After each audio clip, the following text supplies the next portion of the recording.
Alors, je vous avais dit que ce n'est pas mon jour. Merci à l'équipe de mercredi, cette équipe qui me permet de parler de l'ONG Moissy, qui organise un séminaire sur la sexualité sans tabou. On doit en parler. Si on ne le fait pas, les autres le feront. Peut-être qu'ils le feront mal. Et nos enfants seront perdus. Nos enfants vont aller faire n'importe quoi, n'importe comment, avec n'importe qui. N'est-ce pas? Raison pour laquelle on en parle. Et on est ensemble, il n'y a pas non plus de tabou.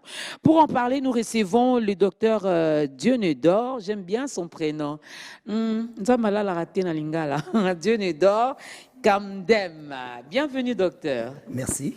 Moi, c'est Maman Dorcas. Alors, merci Maman Dorcas, très content et très heureux d'être ici dans le cadre de cette émission. Et bienvenue à Kinshasa. Oh, Kinshasa la belle. J'aime Kinshasa, j'aime le Lingala. Je ne connais pas bien parler le Lingala, mais j'aimerais bien apprendre cela. Apprenez déjà votre prénom signifie en Lingala Nzambala la raté. Nzamba. Nzambe. Nzambe. Alalakate. Alalakate. Dieunedor. Dieunedor. C'est intéressant. Alors, la sexualité sans tabou, docteur. Qu'est-ce que vous avez constaté dans les couples, dans l'église ou encore dans la société pour aborder ce sujet? Premièrement, il faut déjà dire que ça part d'un constat simple. Je suis pasteur, ça fait plus de 30 ans. Okay. Et 90% des problèmes de couple sont des problèmes lithiques. C'est-à-dire sont des problèmes liés au lit. Vous entendez un homme dire que ma femme ne prépare plus bien, il y a trop de sel, il y a trop de piment. Mais en fait, quand vous allez en profondeur, vous vous rendez simplement compte qu'en réalité, ça ne va pas bien au lit entre 4 et 5 heures du matin. Lorsque vous voyez une femme dire « mon mari là, je ne l'aime pas, je regrette de l'avoir épousé, pourquoi il est ci, pourquoi il est ça, il est avare, il est comme ceci, il rentre tard la nuit », il faut regarder le problème du lit. Maintenant, pourquoi je pars à partir de ce constat? Parce que malheureusement, au niveau de la préparation des couples dans l'église, on a préparé les gens au jour du mariage, mais on n'a pas préparé les gens après le mariage. Ce qui fait qu'on a eu les filles d'honneur, les garçons d'honneur, on a eu toute la cérémonie, la couleur bleue, couleur orange pour le mariage. En fait, tout est arrangé, mais dès qu'on finit les cérémonies, ils arrivent à la chambre, ils ne savent pas quoi faire. La première chose qu'on constate, c'est que la sœur qui s'est préservée pendant toute sa vie est frustrée. Elle est blessée par un rapport qui est supposé être une bénédiction de Dieu. À la limite, elle devient frigide dès le premier jour du mariage. La lune de miel devient plutôt une lune de guerre. Et dans ce sentiment de frustration et de rejet, on commence à se poser des questions. Est-ce que c'était véritablement l'homme de ma vie ou la femme de ma vie? Tout ça parce que ceux qui sont supposés enseigner sur la sexualité ne l'ont pas fait. Et ne l'ont pas fait à cause des tabous, à cause de la religion. La religion a détruit la sexualité selon Dieu. Et c'est d'ailleurs de ça que nous allons parler. Waouh, waouh, ah là là. Il y a un grand rendez-vous, nous allons en parler. Alors moi, je nous invite déjà, il ne faut pas manquer à ces grands rendez-vous. Parce qu'ici, on ne saura pas tout dire. On doit garder, on vous met juste l'eau dans la bouche, question de vous pousser à répondre à ces grands rendez-vous. Alors, le sexe occupe, si je dois parler en termes, si vous devez parler en termes de pourcentage, le sexe occupe combien de pourcents dans le mariage? Sur 100%. Sur 100%, le sexe occupe 100%. Oh. En dehors du Et sexe, la cuisine? En dehors du sexe, et le ménage? Je viens de vous dire que la raison pour laquelle un homme n'apprécie pas la nourriture d'une femme, c'est parce que sur le plan sexuel, ça ne va pas. Je viens de vous dire qu'un homme trouve qu'une femme est cis ou elle est très loin. Dieu lui-même parle du sexe de la Genèse à l'Apocalypse. Il a créé pour la procréation. Vous êtes d'accord avec moi? Non. C'est une erreur catastrophique. Le sexe n'a pas été que l'être humain est la seule créature de Dieu à qui Dieu, en donnant le sexe, n'a pas seulement placé la procréation, mais il a placé la satisfaction. Ok. Le sexe n'a pas pour premier but de procréer. D'ailleurs, je tiens à vous rappeler, puisqu'on parle de la femme, qu'au niveau de l'appareil génital de la femme, il y a un organe créé par Dieu et non pas le diable, qu'on appelle, permettez le terme, le clitoris, qui n'a rien à voir avec la procréation. Qui n'a rien à voir avec la procréation. Qui a tout à voir avec la satisfaction, le plaisir. Et d'ailleurs, pour la plupart des scientifiques, on dit que c'est à partir de là que vient l'orgasme, venant du grec orgasmo, qui veut dire clairement trembler, jouissance. C'est un dérivé d'ailleurs de Hugas qui parlait d'un jus qui sort. Je reviendrai sur ça quand on parlera des femmes fontaines. Mais cependant, il faut déjà faire comprendre aux gens que Dieu est un être sexuel. La Bible dit clairement que dans son langage, Dieu utilise le sexe. Genèse chapitre 4, verset 1. Adam connut Ève et elle enfanta. Vous rendez-vous rendre compte donc que... Ah, vous avez compris, c'est pour la procréation. Adam connut Ève et ils enfanta. Ève enfanta, voilà. Allons-y, docteur. C'est que vous ne m'avez pas laissé finir. Ah, allez-y, excusez-moi. Adam connut Ève et elle enfanta. Quand on dit connaître, la première mention du verbe, du mot sexe, c'est le mot connaître. C'est là où je vais mettre d'abord l'emphase. C'est-à-dire que quand on parle, on sait ce qu'on appelle en herméneutique ou en exégèse la loi de la première mention, dans l'art de l'interprétation de la Bible. C'est-à-dire pour la première fois qu'on va parler des rapports sexuels, on va dire tel a connu tel. Ce qui veut dire que le sexe, au-delà de l'attirance physique, a une dimension psychologique, a une dimension intellectuelle. C'est pour ça d'ailleurs qu'il est dit que le premier cerveau, ou bien le premier organe sexuel de l'être humain, c'est le cerveau. On reviendra dessus, puis plus tard viendra le corps, le cœur et j'en passe. Lorsqu'on parle du sexe aujourd'hui, c'est que nous avons beaucoup de problèmes. Nous avons beaucoup de problèmes parce que les pasteurs n'en parlent pas, les hommes de Dieu n'en parlent pas, on laisse le monde en parler. Dernièrement, j'étais aux États-Unis et j'étais choqué de me rendre compte que des livres, même en France d'ailleurs, des livres sont en train d'être enseignés à nos enfants de 7 ans, de 8 ans, de 12 ans, décrivant les rapports sexuels et leur poussant même à pouvoir choisir leur propre sexualité. C'est-à-dire qu'on peut déjà être homme, femme ou alors neutre. On peut choisir ce qu'on est. Je suis né garçon, mais je deviens fille. Pourquoi cela? Parce que nous avons oublié de parler du sexe. Or, dans la Bible, 66 livres, il y a tout un livre qui parle du sexe. Parce que nous avons ce que j'appelle, je le dis toujours dans la plupart de mes conférences, les livres poétiques. La Bible a 66 livres et est composée de ce qu'on appelle la Pentateuque de Genèse jusqu'à les 5 premiers livres de la Bible. Vous le savez, après les livres historiques. Après les livres historiques, il y a ce qu'on appelle les livres poétiques. Après les poétiques, il y a ce qu'on appelle les livres prophétiques. Et nous avons l'Ancien Testament ou l'Ancienne Alliance. Mais au-delà de ça, nous avons ce qu'on appelle par les livres poétiques 5 livres. Nous avons Job, nous avons Psaume, nous avons Proverbes, nous avons Cantique des Cantiques, nous avons Ecclésiaste. Bon, Job, c'est la poésie existentielle. Pour Psaume, c'est la poésie lyrique, c'est-à-dire avec chant et instruments à cordes. Proverbe, c'est la poésie didactique. Mon fils, écoute l'instruction de ton père, ne néglige pas l'enseignement de ta mère. Ce sont des instructions qui sont données. Ecclésiaste, c'est la poésie philosophique. Vanité des vanités, tout n'est que vanité. Différence entre les Cantique des Cantiques, les amoureux aiment. Non, Cantique des Cantiques, c'est la poésie érotique. C'est ce que j'ai dit, ça, les amoureux aiment. Oui. Il y a même certains frères à l'église pour draguer une sœur, ils passent par là. Non, en fait, ce n'est même pas pour draguer. Les Cantiques des Cantiques ont été écrits pour montrer comment faire l'amour à une femme. Il y a 17 positions sexuelles dans Cantique des Cantiques. C'est ça le ministère qui est caché dans Cantique des Cantiques. Oui, Cantique des Cantiques est un livre, s'il faut utiliser le langage humain, à la limite, je ne vais pas utiliser ce langage, on allait dire pornographique, mais on va dire érotique. Okay. C'est-à-dire que Cantique des Cantiques a été écrit d'abord. Il faut d'abord connaître qui a écrit Cantique des Cantiques. C'est Salomon. Qui est Salomon? Le monsieur qui était docteur en sexologie, docteur avec 1000 femmes. Un homme qui a réussi à avoir 1000 femmes, satisfait les 1000 femmes.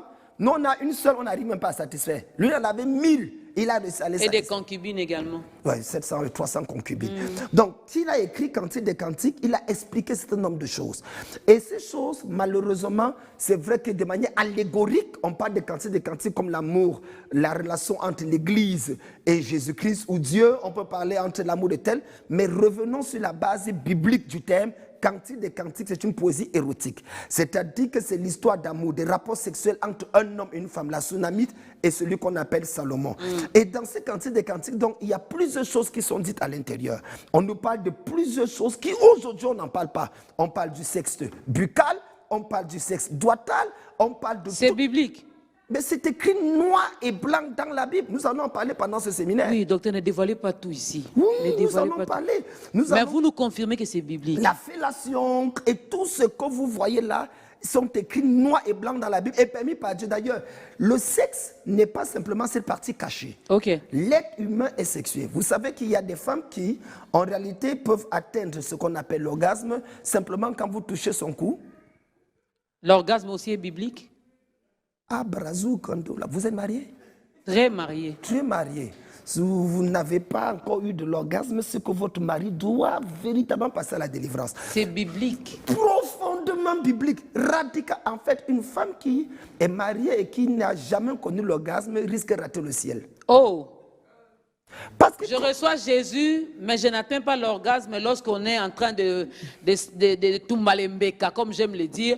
Donc, dans quel fait l'eau? non, docteur. tout n'y a pas bien, il y a un problème. D'ailleurs, la plupart des femmes sont frustrées. Vous savez, il y a Ouais. beaucoup de commérages à l'église aujourd'hui parce que les femmes ne sont pas épanouies, elles n'ont encore pas l'orgasme. Et il faut qu'elles s'expriment. Elles s'expriment donc avec le commérage. Elles n'est plus bien, Dieu n'exauce plus.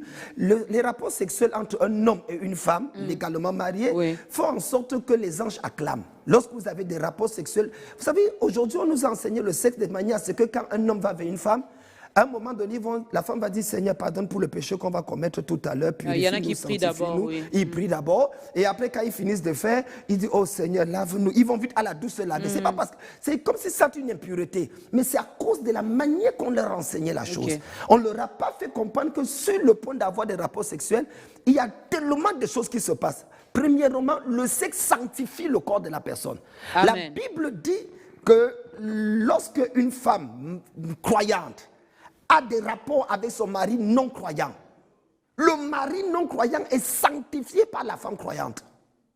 Mais c'est décrit dans 1 Corinthiens, noir et blanc. Ne dévoilez pas tout, docteur. Et il dit les enfants qui devaient être pécheurs sont déclarés saints. Donc dans les rapports sexuels, il y a une puissance de sanctification. Au lieu de passer son temps à confesser les péchés de ton mari qui n'a pas encore cru, mais fais des rapports sexuels avec lui et il va se sanctifier. Et tu verras que ton mari, si tu as bien fait ça, va se retrouver automatiquement à venir à l'église adorer Dieu. En fait, un homme qui est marié à sa femme et avec qui il ne l'a jamais fait parler en langue, je le dis à clair et net, il a besoin de repentance. Ok. Oui.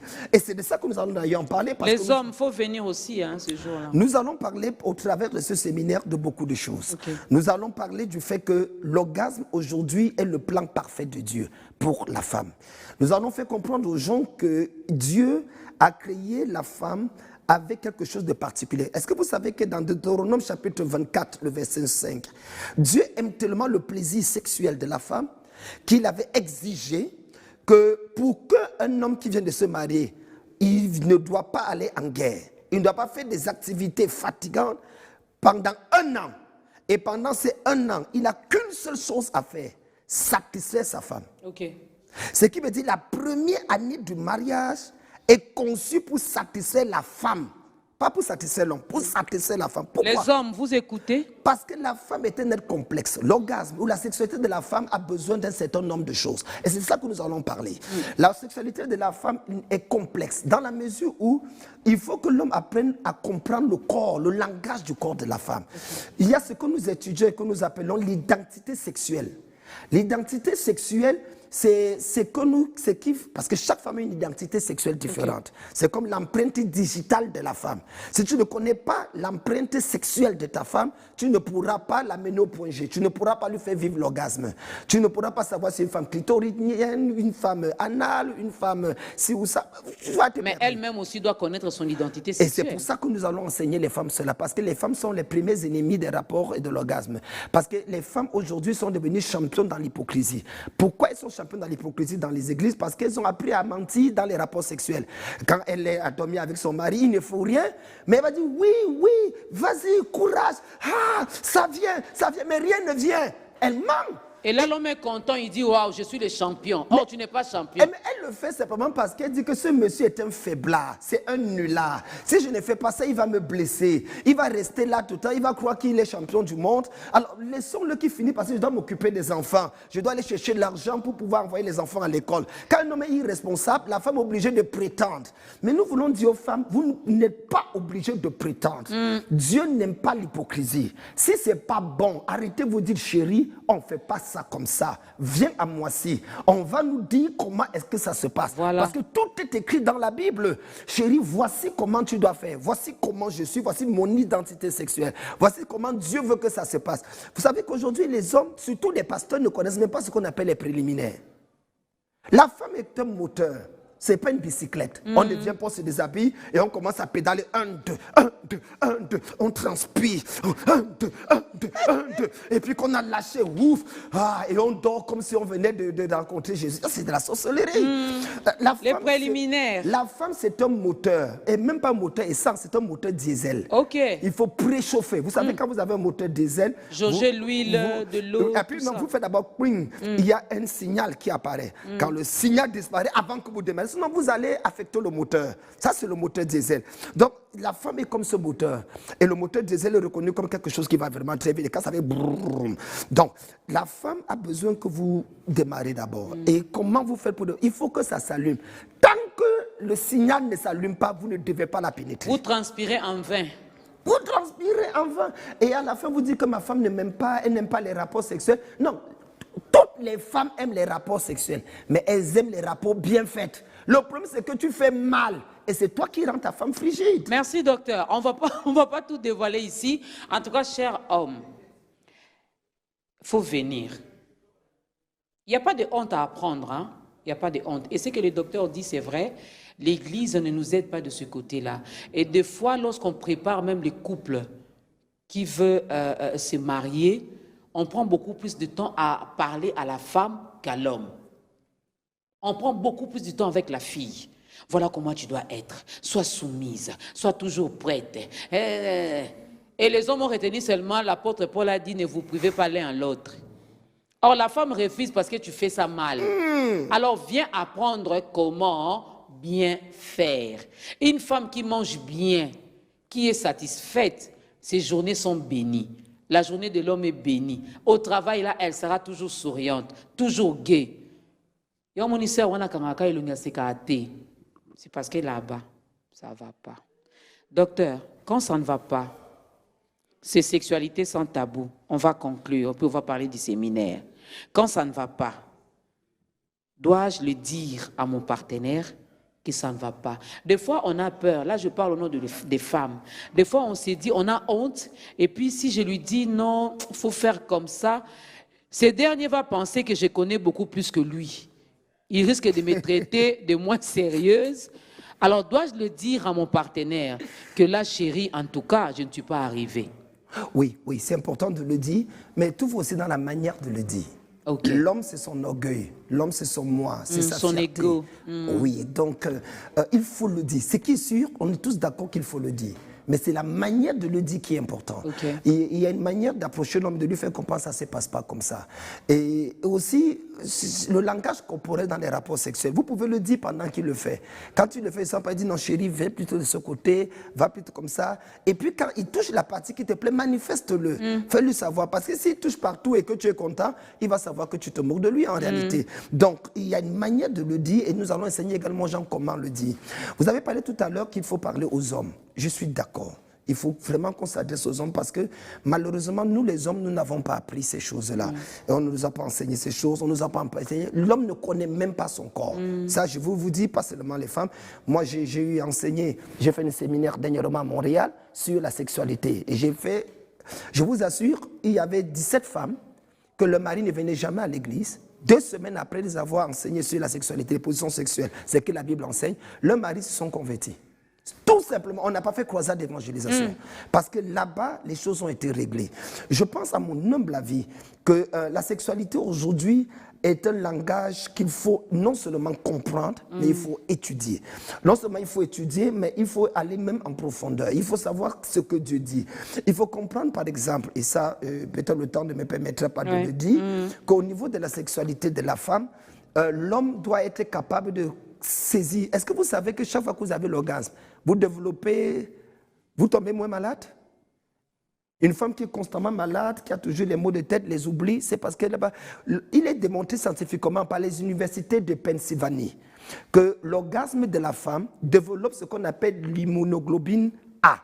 Il y en a 5. Il y a le G, le A, le E, le M, le A. Le A est l'hémoglobine qui lutte contre les bactéries et les virus.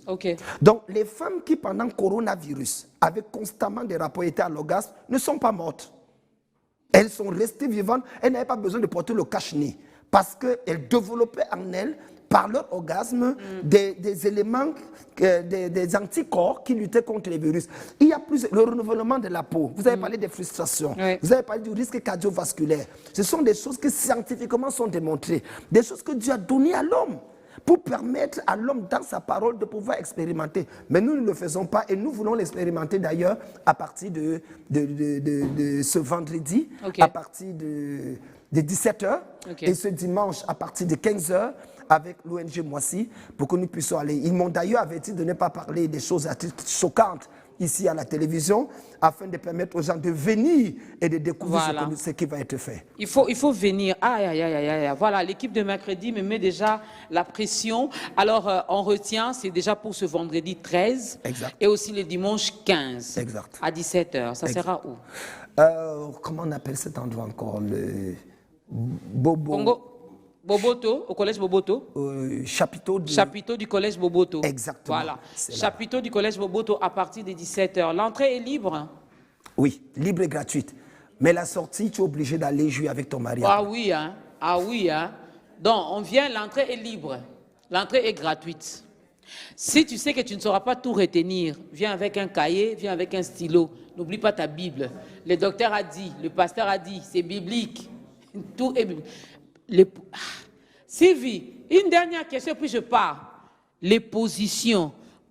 La seule position, peut-être, Adam ne nous parle pas de comment il avait connu Ève, il avait utilisé quelle position, mais il y en a, l'Église nous parle seulement de la position missionnaire, Oui. où la femme est en bas et puis l'homme est au-dessus. Mais est-ce que les positions, d'autres positions que les hommes ont eu à développer, c'est aussi biblique? Il y a des positions bibliques. Ok. Il y a 17 positions bibliques dans la Bible. 17 positions. Je vais démontrer Faut venir le 17 13. positions bibliques. Parce que beaucoup connaissent des positions missionnaires. Et c'est à cause de la position missionnaire que le mari va toujours en mission. Il n'est jamais là parce que vous utilisez que la position missionnaire. Je peux vous montrer la position assise. C'est écrit, hein, décrit. J'ai dit bien décrit avec des versets. Je défie n'importe quel théologien.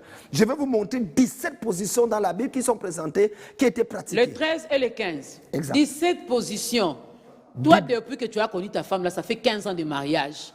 Une seule position. La monotonie, ça fatigue. Non. Le docteur a dit. Je voudrais célébrer Je Dieu sais. pour ton mari. Quand je vous entends Amen. parler, je sens que le monsieur... Non, moi, je répond. mange bien. Ah, Je mange ça, bio. Ça se voit, ça se voit. Je mange bio. Alors, le 13 et le 15. On a dit sexualité sans tabou. Pourquoi? Parce que l'Église refuse d'en parler. L'Église refuse d'en parler et il y a beaucoup de divorces de nos jours. Beaucoup de divorces, surtout les chrétiens. La cause, ce n'est pas parce que ma femme n'est pas propre. Ce n'est pas parce que mon mari rentre toujours en retard. Non, c'est parce que là où il faut faire les sacrifices, là, les gens ne mangent pas bien. Ils ne se consomment pas. Nous devons nous consommer.